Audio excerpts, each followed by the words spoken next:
नमस्कार। Hindi dictation YouTube channel पर आप सभी का स्वागत है। रेडी हो जाइए 5 सेकंड्स में डिक्टेशन लिखने के लिए।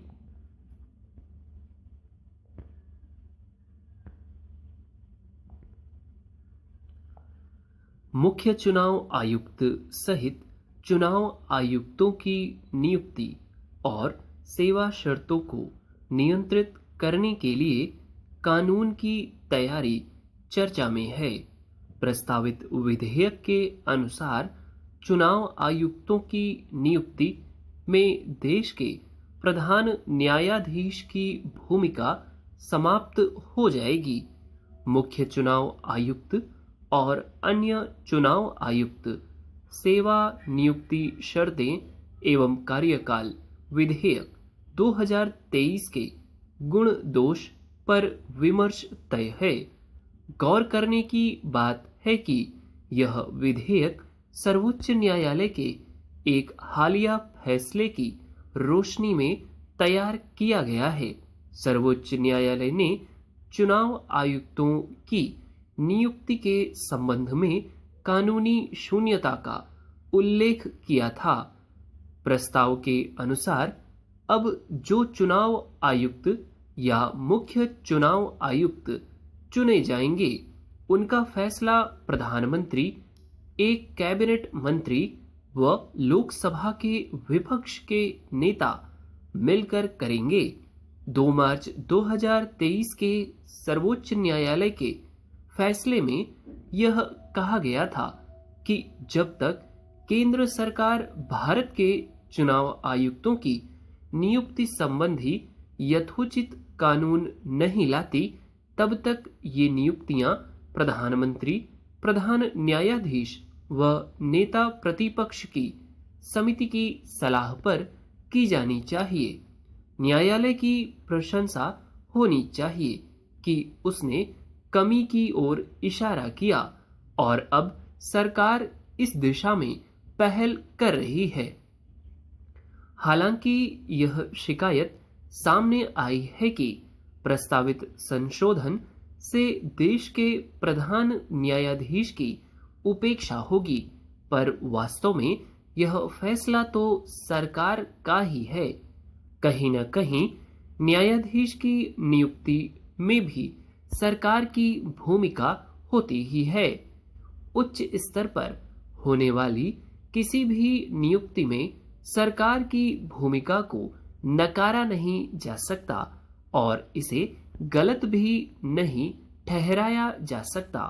पहले भी सरकारों ने आयुक्त की नियुक्ति प्रक्रिया और चुनाव आयोग के आकार में परिवर्तन किए हैं। संविधान के तहत साल 1950 में एक संसदीय चुनाव आयोग का गठन हुआ था और 15 अक्टूबर 1989 तक वह एक सदस्यीय ही रहा। तत्कालीन सरकार ने उसे बहुसदस्यीय बना दिया, लेकिन 2 महीने बाद ही यह फिर से एक सदस्यीय हो गया। साल 1993 में तत्कालीन सरकार ने इसे फिर 3 सदस्यीय बना दिया। तब भी यह आरोप लगा था कि ईमानदार चुनाव आयुक्त TN शेषन पर लगाम कसने के लिए ऐसा किया गया है। खैर, कुछ विवाद के बाद सरकार की वह कोशिश कामयाब रही थी और आज भी चुनाव आयोग 3 सदस्यों के साथ अच्छा काम कर रहा है। लोग आयोग से उम्मीदें रखते हैं और वह सफलतापूर्वक चुनावी प्रक्रियाओं को अंजाम देता आ रहा है। अगर सरकार की मंशा चुनाव आयुक्तों की नियुक्ति प्रक्रिया से प्रधान न्यायाधीश को अलग रखने की है, तो इसे समझने की जरूरत है। न्यायपालिका पहले से ही मुकदमों के दबाव में है।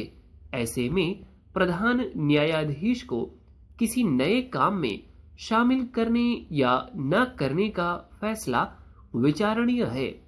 जिन लोगों को शंका है कि इससे चुनाव आयुक्तों की निष्पक्षता प्रभावित हो सकती है, तो ऐसे लोगों को आश्वस्त रहना चाहिए, क्योंकि चुनाव में होने वाली कोई भी कमी या गड़बड़ी अंततः न्यायालय में ही पहुंचेगी।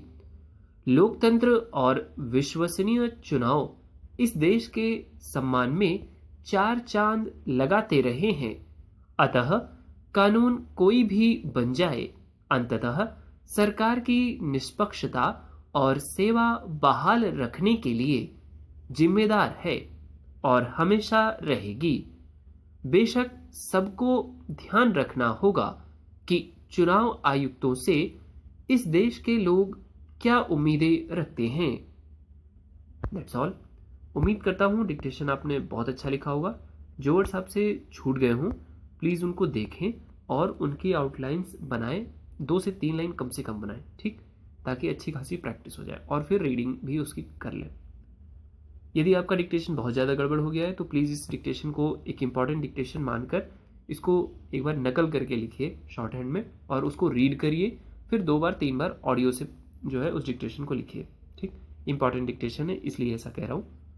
वीडियो अच्छा लग रहा हो तो प्लीज़ लाइक करें, अपने दोस्तों के साथ शेयर करके चैलेंज किया करें कि आपकी कितनी एरर है, मेरी कितनी एरर है, और एरर बताया करिए और उस पर इम्प्रूवमेंट के लिए मिलकर काम करिए। यही सबसे तेज शॉर्ट हैंड में एक्सपर्ट बनने का रास्ता है। That's all. चैनल आपको अगर आपने अभी तक सब्सक्राइब नहीं किया हो तो प्लीज़ कर लें। Thank you.